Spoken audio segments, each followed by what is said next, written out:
1939ஆம் ஆண்டு ரம்பையாக கே.எல்.வி. வசந்தா அவர்கள் நடித்து வெளியான ரம்பையின் காதல் என்ற வெற்றி திரைப்படத்தினை தொடர்ந்து இயக்குனர் பி.என். ராவ் அவர்கள் கே.எல்.வி. வசந்தாவை மீண்டும் ரம்பையாகவே நடிக்க வைக்க எடுக்கப்பட்ட படம்தான் பூலோக ரம்பை என்ற படமாகும். இப்படம் 14/12/1940 அன்று வெளியாகி சூப்பர் ஹிட்டாக ஓடியிருக்கின்றது. இந்த வெற்றியினால் கே.எல்.வி. வசந்தாவின் புகழ் நாடெங்கும் பரவியது. ரசிகர்கள் இவரை எங்கு கண்டாலும் ரம்பை ரம்பை என்றே அழைத்தார்கள்.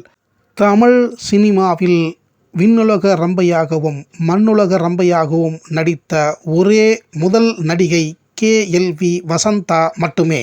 இந்த படம் மீண்டும் 1958ஆம் ஆண்டு ஜெமினி கணேசன், அஞ்சலி தேவி ஜோடியுடன் எடுக்கப்பட்டிருக்கிறது.